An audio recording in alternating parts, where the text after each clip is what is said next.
Our Medicare system, which is a very efficient system and handles, as Kevin said, much, populations that have a lot of health needs, is operating inside of a very toxic system where we don't have a way to control healthcare prices of services. We don't have a system that negotiates for fair prices, so they're all over the board. Medicare is not allowed to negotiate for the price of pharmaceuticals. So that makes it, stress on it as well. And then a couple of decades ago, the United States started to privatize Medicare. So we allowed in these private Medicare Advantage plans that are literally run by health insurance companies like United Healthcare and others. The private plans have been attracting the healthiest seniors, and then when because they're marketed to them. Yeah, they have all sorts of ways to market to the healthy seniors. They cost more than our traditional Medicare, so we spend 14% more on these plans that cover the healthiest.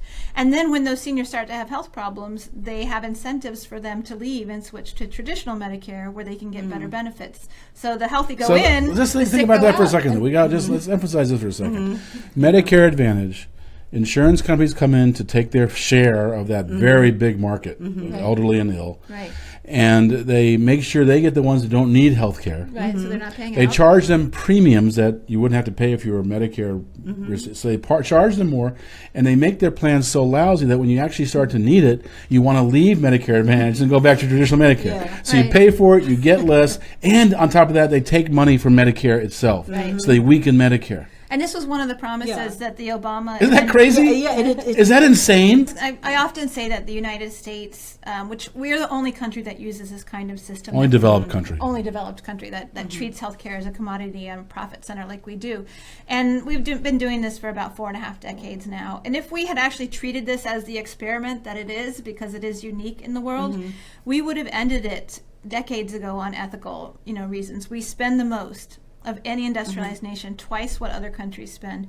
We leave tens of millions of people out, tens of millions of people who have insurance but they can't afford to use it or get care. Our health outcomes are poor related, compared to other countries. Our life expectancy is actually decreasing now. And so, so our children are not going to live as long as we're going to live.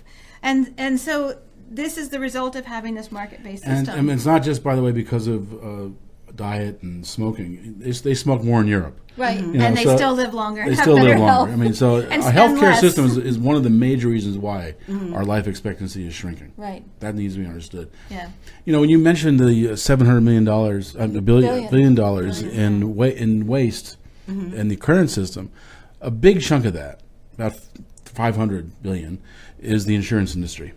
Not only does the insurance industry use 70% of its money, 17 to 18% of its money on its own overhead, which includes massive CEO salaries. Tens of millions a year. Yeah. Obscene salaries for these people.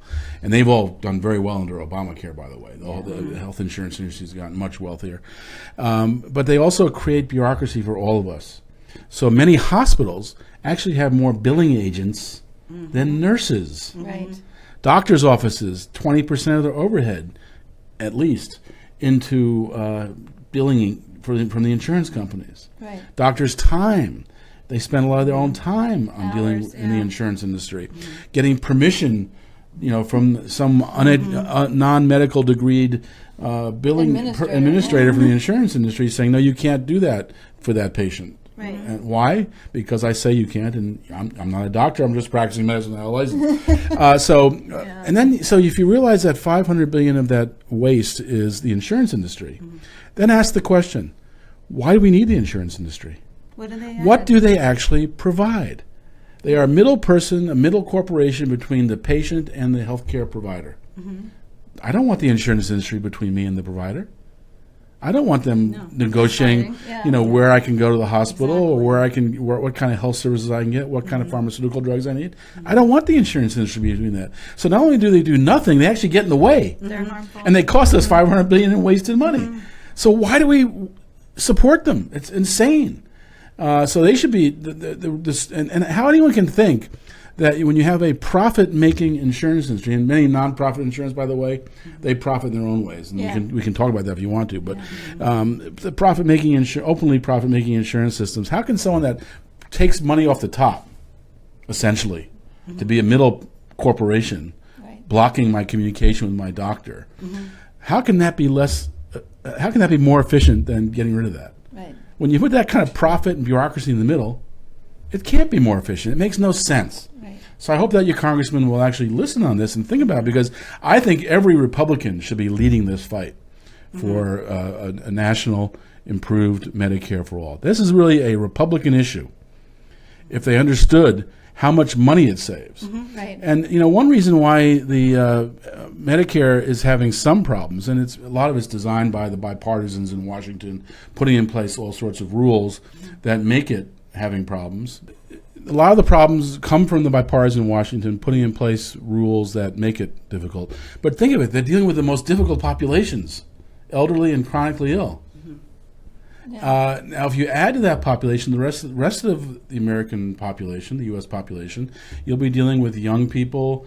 You'll be dealing with people who don't have health problems, and so that's what makes insurance work. We've heard this about Obamacare. Not enough young people are signing up. Well, the reality is, if we have a everybody in, nobody out system, then Medicare becomes much more financially strong.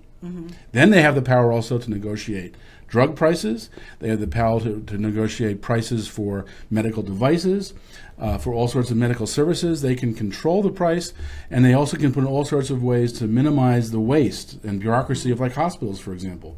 One thing that a Medicare system would do would be have a global budget for a hospital. So you look at the hospital, what it's doing, understanding what it's spending money on. You give them a budget for the year. They don't have to count every Band-Aid. They don't have to count every pill. They get a budget. All that bureaucracy disappears. And they get to just be a hospital serving patients. So it saves them money. So throughout the whole system, we'll see tremendous savings if we go to this approach. This is why Republicans really should be leading this effort, because this is a system that is efficient and ensures that everybody has their human right to health care. And I would encourage more physicians to be speaking out about this too, because the average physician in practice is spending about $70,000 a year just on the billing part of their practice, and that's a huge waste of money.